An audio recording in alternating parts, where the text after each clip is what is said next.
नमस्कार साथियों, मैं राहुल कुमार सिन्हा दिग्नाइट इंस्टीट्यूट की ओर से।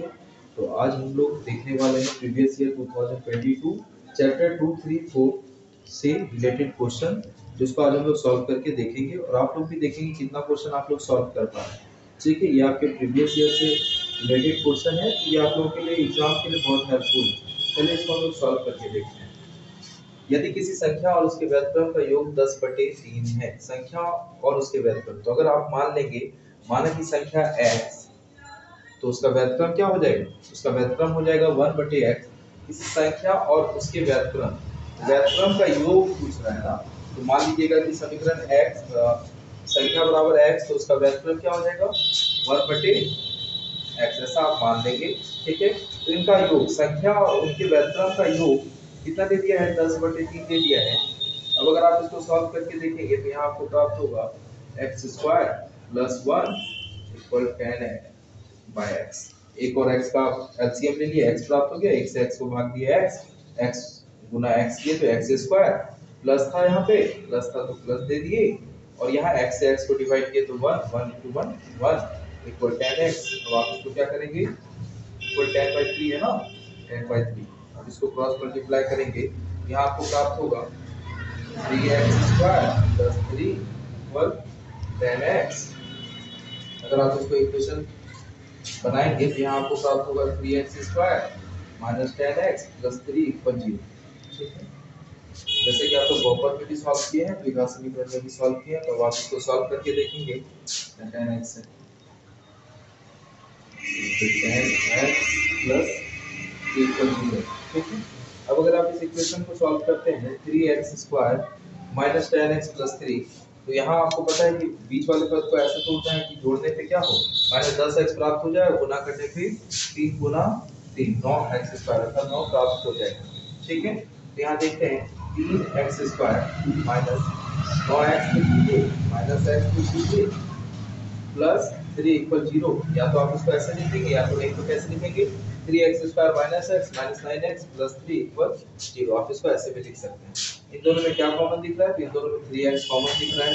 3x से आप 3x² को डिवाइड करेंगे तो आपको x प्राप्त होगा, माइनस है -9x को 3x से डिवाइड किया तो प्लस माइनस माइनस हो गया, x कैंसिल, 3 से 9 को डिवाइड किए तो यहाँ 3 को मिल गया। ठीक है, फिर इसी प्रकार हम लोग देख रहे हैं, यहाँ पे है -1 कॉमन ले लिए। अगर हम -1 कॉमन ले लिए हैं तो यहाँ क्या हो जाएगा? x - 3 इक्वल कुछ नहीं तो 0 है, अर्थात आपको एक इक्वेशन प्राप्त हो गया है, x - 3 = 0 और 3x - 1 = 0। तो x = 3 और यहाँ पे हो जाएगा 3x = 1, x = 1/3। मींस क्या हो गया? आपका संख्या हो गया, आप संख्या माने हुए थे x, तो संख्या बराबर क्या हो गया है? 3 हो गया है, और उसका व्युत्क्रम आप याद करेंगे तो व्युत्क्रम हो जाएगा 1/3। इसका आपका राइट आंसर हो गया है, और ये सब्जेक्टिव टाइप क्वेश्चन था, ये 2 नंबर क्वेश्चन आपसे पूछा गया था। नेक्स्ट क्वेश्चन है, ब्रज गुणन विधि से समीकरण 8x, ये चैप्टर 3 से क्वेश्चन है आपका। ठीक है, ब्रज गुणन विधि से समीकरण 8x + 5y = 9 एवं 3x + 2y = 4 का हल होगा। तो ब्रज गुणन विधि के लिए आपको क्या होना चाहिए? आपको फॉर्मूला याद होना चाहिए, या तो आप फॉर्मूला उसको अच्छे से याद कर लीजिए। ठीक है, नहीं अगर आपको फॉर्मूला याद है तो उसका फॉर्मेशन कैसे होता है उसको आप देख लीजिए, उस फॉर्मूले का निर्माण कैसे होता है उसको देख लीजिए, ताकि अगर आप फॉर्मूला भूल जाए तो आप इसका फॉर्मेशन करके फॉर्मूला का निर्माण करके आप फिर इसको बना सकते हैं। ठीक है, तो हम लोग देखते हैं ब्रज गुणन विधि का फॉर्मूला कैसे बनाते हैं। x माइनस में दे देंगे, यहाँ क्या लिखते हैं? v1 v2, फिर c1 c2, फिर c1 के बाद क्या आएगा? a1 a2, यहाँ पे क्या लिख देंगे? y, a1 a2 के बाद क्या आएगा? यहाँ पे v1 v2। ठीक है, इस प्रकार से आप लिख देंगे, सभी के नीचे यहाँ माइनस दे देंगे, 1 के नीचे भी माइनस दे देंगे। अब आप इसका फॉर्मेशन आसानी से कर सकते हैं। कैसे हम लोग करके देख लेते हैं। x है, x बाय में क्या आ जाएगा? v1 c2 v1 c2 minus v2 c1 minus v2 c1 equal में फिर देखेंगे, यहाँ y है, y आप लिख दीजिए 1, यहाँ क्या लिखेंगे? c1 a2 minus c2 a1 equal 1 है, 1 लिख दीजिए। फिर आपको पता है क्या करना है? a1 b2, ये ऐसे हो गया। ठीक है, A1 B2 A1 B2 minus करेंगे आप A2 B1 माइनस कर देंगे आप A2 B1, ये B2 लिखा हुआ है, ठीक है। अगर आप इस प्रकार से फॉर्मूला का या तो आप फॉर्मेशन कर लीजिए या आप इस फॉर्मूले को याद कर लीजिए, ये आपकी स्वेच्छा है, आप इसको याद करते हैं या इसको फॉर्मेशन करके सीख जाते हैं, ये आपकी स्वेच्छा है, ये आपको आना चाहिए। अब अगर ये आपको आ रहा है, मान के चल रहे हैं कि ये फॉर्मूला आप फॉर्मेशन कर चुके हैं, तो देखिए ये क्वेश्चन आप लोगों के लिए कितना आसान हो जाने वाला है। हम यहाँ मान ले रहे हैं, यहाँ A1 क्या है 8 है, B1 क्या है 5 है और C1 क्या है, ये प्लस है बराबर के उधर, तो इक्वल के इधर आएगा क्या हो जाएगा, माइनस हो जाएगा, इक्वल 0। फिर इसी तरह ये इक्वल के इधर प्लस है, माइनस के इधर आएगा, इक्वल के इधर आएगा तो माइनस, इक्वल 0, ठीक है। अब यहाँ हम लोग देखते हैं, आवाज आ रहा है। अब अगर हम लोग यहाँ देखते हैं तो यहाँ क्या प्राप्त होता है, x बाय b1 c2। अब यहाँ क्या देख रहे हैं, b1 c2, b1 ढूंढिए, यहाँ पे क्या है, यहाँ a1 b1 c1, ठीक है। इसी तरह a2 b2 और c2। तो यहाँ पे क्या देख रहे हैं, b1 c2 चाहिए ना, b1 में चाहिए, b1 क्या है 5, c2 चाहिए, c2 यहाँ है -4। तो यहाँ माइनस देखते हैं, माइनस में क्या है, माइनस है यहाँ पे आपको दिख रहा है b2 c1, तो b2 चाहिए, b2 क्या है 2 into c1, c1 यहाँ पे क्या दिख रहा है, c1 यहाँ -9 दिख रहा है। फिर इक्वल y रखेंगे, y में हमको क्या फॉर्मूला है, c1 a2, c1 -9 into a2, a2 यहाँ ढूंढेंगे, a2 क्या है 3।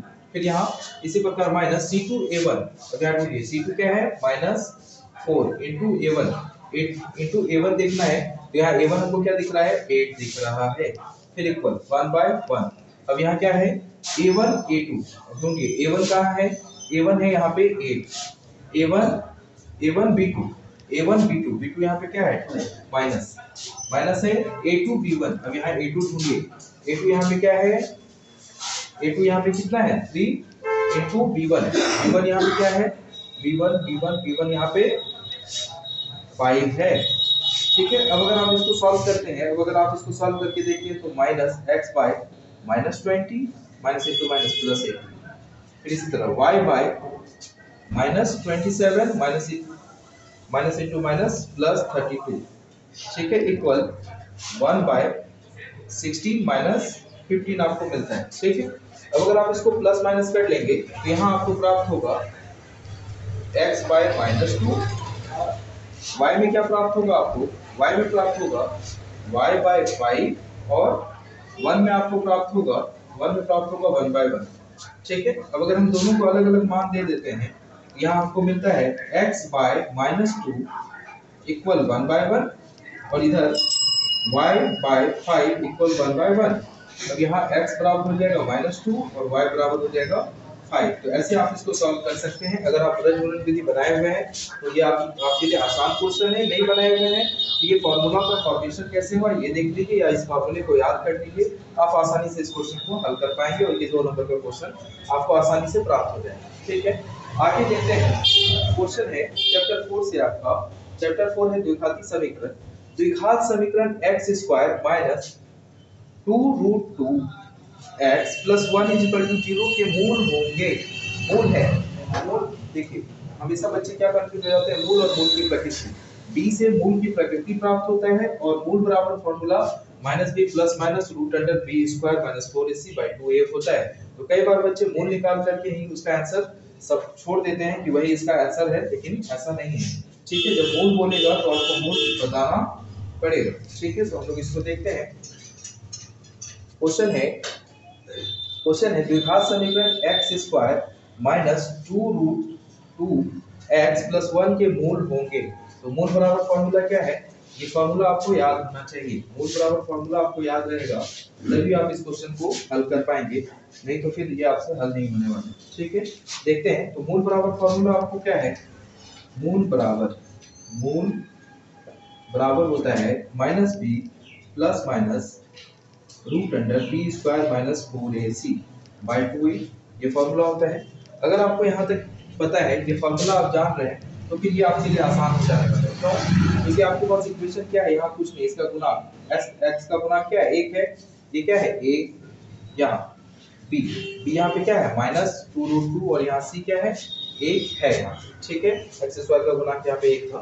तो अब यहाँ देखते हैं -b बोला है ना, -b, माइनस तो पहले से यहाँ माइनस में है -2√2, इसका मतलब माइनस और यहाँ -2√2 लिखेंगे, फिर प्लस माइनस रूट अंडर फिर क्या बोल रहे हैं b स्क्वायर, तो -2√2 का स्क्वायर -2√2 का स्क्वायर -4 इंटू ए यहाँ पे फिर देखेंगे a यहाँ पे एक्स स्क्वायर का गुणांक क्या है 1 है, तो यहाँ 1 लिख देंगे, a है यहाँ पे 1 गुना c, यहाँ पे c देखेंगे तो यहाँ c हमको क्या दिख रहा है, यहाँ c भी दिख रहा है आपको a, ठीक है। अब इसको अगर हम लोग हल करके देखते हैं, बटे 2a है, 2 इंटू a का मान तो अभी हमको पता चल गया है 1 है, ठीक है। अब अगर हम इसको हल करते हैं तो माइनस इंटू माइनस क्या हो जाएगा, प्लस 2√2 प्लस माइनस रूट में देखिए 2 का स्क्वायर 4 और √2 और गुना √2 करेंगे तो 2, 4 गुना 2 हो जाएगा 8, ठीक है, माइनस प्लस यहाँ पे माइनस है तो 4 into 1 1, 4 into 1 4, 4 into 1 4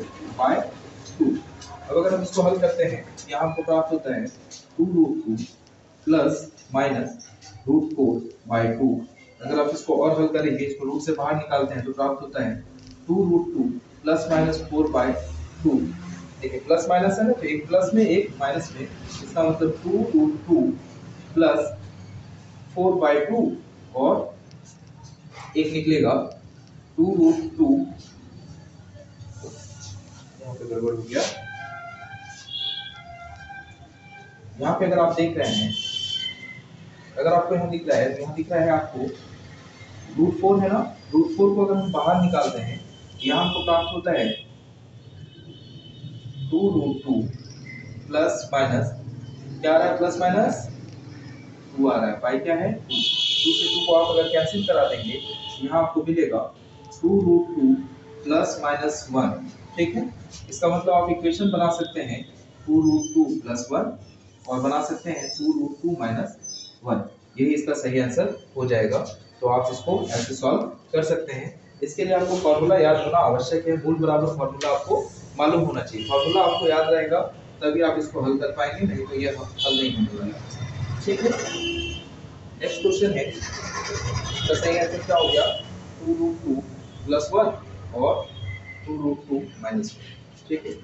next question है, यदि द्विघात समीकरण 2x² minus px plus p का मूल समान है, मूल समान है, मूल समान है इसका मतलब क्या है, b² माइनस 4ac क्या है, बराबर है 0 के।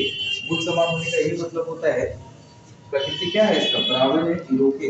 मूल समान है तो p का मान, तो आपसे p का मान पूछा है, ये बहुत आसान क्वेश्चन आपसे पूछ लिया है, a है, b है और c है, यहाँ पे b का स्क्वायर यहाँ पे क्या हो जाएगा, माइनस p का स्क्वायर माइनस 4 इंटू ए सी, ए यहाँ पे दिया हुआ है 2, एक 2c यहाँ पे दिया गया है p, इक्वल क्या है 0। यहाँ अगर आप p का स्क्वायर करते हैं, यहाँ p स्क्वायर माइनस 8p आपको मिलेगा, ठीक है। ये एकदम 2.1 का क्वेश्चन ऐसा आपसे पूछा है, 8u स्क्वायर प्लस 8u से, ऐसा एक क्वेश्चन है 2.1 में आप देखेंगे। यहाँ आपको पता है कि कॉमन ले लेंगे p, तो यहाँ आ जाएगा p माइनस 8 इक्वल 0। इसका मतलब इसका शून्य क्या हो सकता है, एक तो 0 हो सकता है, एक तो 8 हो सकता है, ठीक है। इसलिए यहाँ पे हो सकता है p बराबर 0 और नहीं तो p माइनस 8 बराबर 0, दोनों का मान लिए हैं तो p बराबर तो हमको 0 प्राप्त है ही, और p बराबर क्या हो जाएगा 8, इसका मतलब इसका मान हो सकता है 0 और 8। ये क्वेश्चन आपसे क्या है, ऑब्जेक्टिव टाइप क्वेश्चन है ये, तो इसका सही आंसर क्या हो जाएगा, ऑप्शन सी राइट आंसर इसका हो जाएगा, ठीक है। 0 और 8 इसका मूल समान है तो इसका मान होगा 0 और 8, ठीक है। अब यहाँ है, यदि समीकरण x² माइनस kx प्लस 4 बराबर 0 का मूल वास्तविक नहीं है। अब देखिए यहाँ पे एक क्वेश्चन आपको क्या कर दिया है, कई बच्चे यहीं पे मिस्टेक कर जाते हैं, ऐसा आप लोगों को नहीं करना है। यहाँ पे क्या बोल दिया है, मूल वास्तविक नहीं है। अगर मूल वास्तविक होता, अगर मूल वास्तविक होता तो मूल वास्तविक होने के लिए क्या होना चाहिए, b² minus 4ac greater than होना चाहिए। इसका मतलब क्या है, b ग्रेटर देन होना चाहिए, किसी ग्रेटर देन होना चाहिए, 0 से बड़ा या बराबर रहता है, अगर 0 से ग्रेटर देन या इक्वल रहता है तो इसका क्या होता है, मूल वास्तविक होता है, मूल वास्तविक होता है, ठीक है। और यहीं पे अगर 0 ग्रेटर देन है, 0 ग्रेटर देन है d, तो इसका मतलब क्या है, ये काल्पनिक बनेगा, ये कैसा बनेगा, काल्पनिक बनेगा। ठीक है, तो यहीं पे आपसे क्या पूछा है, मूल वास्तविक नहीं है, मूल वास्तविक नहीं है, तो यहाँ पे आपका कंडीशन क्या आ रहा है, ऐसा कंडीशन आ रहा है। इसका मतलब फॉर्मूला क्या है, बी स्क्वायर माइनस 4ac जब आप लगाएंगे तो यहाँ ग्रेटर देन क्या होने वाला है, जीरो होने वाला है, इक्वल नहीं होने वाला है, ग्रेटर देन आपका क्या रहने वाला है, जीरो रहने वाला है। तो अगर आप इसको सॉल्व करते हैं यहाँ इसी प्रकार एक एक्स स्क्वायर का गुणांक क्या है, एक है, यहाँ ए बी एक्स का गुणांक माइनस के है और सी यहाँ पे 4 है। तो यहाँ पे अगर आप इसको सॉल्व करके देखेंगे तो बी स्क्वायर का मतलब क्या हो गया, माइनस के का स्क्वायर माइनस 4 इंटू ए का मान कितना है 1, ए का मान है 1 इंटू सी का मान कितना दिया हुआ है 4 दिया हुआ है, सी का मान कितना दिया हुआ है 4 दिया हुआ है। ठीक है, अगर 4 दिया हुआ है तो यहाँ देखेंगे के स्क्वायर माइनस 60 इक्वल क्या है, इक्वल नहीं है, ग्रेटर है ना, ग्रेटर 0 है, तो इसका मतलब क्या है, ये देखिए के स्क्वायर माइनस 4 का स्क्वायर में भी आप इसको चेंज कर सकते हैं, ए स्क्वायर माइनस बी का स्क्वायर में चेंज कर सकते हैं, आप के स्क्वायर इक्वल 16 कर सकते हैं और स्क्वायर को रूट में डालेंगे तो इसका मतलब के का मान क्या आ जाएगा, प्लस माइनस दोनों आ जाएगा। या तो आप ऐसे कर लीजिए, नहीं तो a प्लस बी का होल स्क्वायर में बदल के आप इसको कर सकते हैं, यहाँ k प्लस 4 आ जाएगा और यहाँ k माइनस 4 आ जाएगा। ठीक है, ग्रेटर देन तो 0 है, इसका मतलब क्या आ जाएगा, k का मान एक बार माइनस 4 आ जाएगा और k का मान एक बार प्लस 4 आ जाएगा। इसका मतलब क्या है, ऐसी संख्या क्या होना चाहिए, जो संख्या रेखा है यहाँ माइनस अगर 4 है, अगर यहाँ k है और प्लस में 4 है, तो इसका मतलब क्या है, k का मान वो माइनस 4 और 4 के बीच में होगा, माइनस 4 और 4 के बीच में होगा। इसके लिए सही ऑप्शन अगर आप देखेंगे तो इसका सही आंसर हो जाएगा ऑप्शन सी। ठीक है, k का मान क्या है माइनस 4 और 4 के बीच में, तो इसका राइट आंसर ऑप्शन सी हो जाता है, हो जाएगा। ठीक है, आशा करते हैं ये वीडियो आपको पसंद आया होगा। ठीक है, और इस क्वेश्चन को आप लोग समझे होंगे, अगर आपसे सॉल्व हो पा रहा है तो बहुत अच्छी बात है, नहीं हो पा रहा है तो इसको आप प्रैक्टिस कर लेंगे। इससे रिलेटेड आपसे इस चैप्टर से रिलेटेड और इस टाइप का क्वेश्चन रिपीट कई बार हो चुका है, तो इस क्वेश्चन को आप प्रैक्टिस करेंगे। धन्यवाद।